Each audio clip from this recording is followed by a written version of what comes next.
श्रीराम समर्थ. परमपूज्य बेलसरे बाबा लिहितात, ब्रह्म सर्व आकारांचे मूलद्रव्य असून स्वतः मात्र निराकार आहे. ब्रह्म सर्व विकारांचा आधार असून स्वतः मात्र निर्विकार आहे. ब्रह्माशिवाय अन्य सत्ताच नसल्याने ते सर्व विश्वाला व्यापून पुन्हा शिल्लक उरते. ब्रह्मात साऱ्या अनेकपणाचा उगम असून त्याचा एकपणा मात्र भंगत नाही. ब्रह्मातून अनंत काळ अनंत शांत पदार्थ निर्माण होतात, तरी त्याच्या अनंतपणाला धक्का लागत नाही.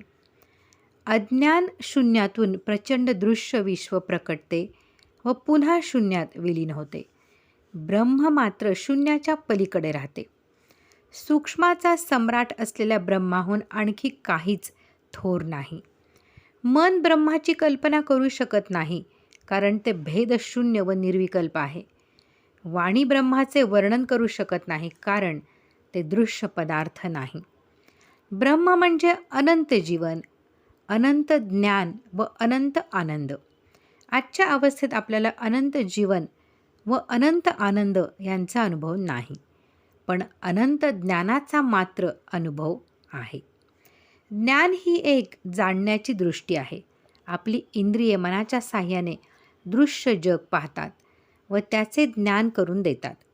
पण ब्रह्म काही दृश्य नव्हे, म्हणून इंद्रिय ब्रह्मापर्यंत पोचू शकत नाहीत. या दृष्टीहून अधिक सूक्ष्म ज्ञानदृष्टी आपल्यापाशी आहे. दृश्यामधील एकाच जातीच्या अनेक वस्तू पाहिल्या म्हणजे आपली बुद्धी त्यांचे वर्गीकरण करते. मग त्या अनेकांना व्यापून असणाऱ्या सामान्याची म्हणजेच सूक्ष्म निर्विशेषाची कल्पना आपण करतो. इंद्रिय मनासह अनेकात रमतात, पण बुद्धी सामान्याच्या संकल्पनेपर्यंत पोचते. ही ज्ञानदृष्टी इंद्रिय प्रत्यक्षाहून व्यापक तर खरीच, पण ती अदृश्य अव्यक्तापर्यंतच पोचते, ब्रह्मापर्यंत पोचत नाही. आत्मदृष्टी नावाची एक तिसरी ज्ञानदृष्टी आहे. आत्मा आणि ज्ञान दोन्ही प्रकाशरूप आहेत.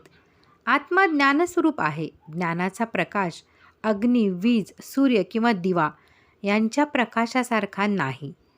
ज्ञेय वस्तूचे यथार्थ स्वरूप ज्ञात करून देणे हा ज्ञानाचा प्रकाश होय. दिवसा सूर्याच्या व रात्री दिव्याच्या प्रकाशात आपल्याला वस्तू ज्ञात होतात. रात्री प्रकाश नसताना शब्दाने किंवा गंधाने वस्तू ज्ञात होतात. जागेपण लोपून स्वप्न पडते तेव्हा त्यातील घटनांचे ज्ञान होते, आणि गाढ झोपेत तर काही दृश्य नसते, देहाचे भान नसते, पण ज्ञान मात्र असते. आपण मूळ ज्ञानस्वरूप आहोत असा याचा अर्थ आहे.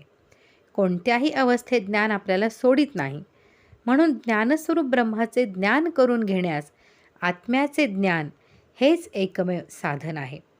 हे गूढ रहस्य आकलन होऊन त्याचा साक्षात अनुभव येण्यास सद्गुरूची कृपा व्हावी लागते.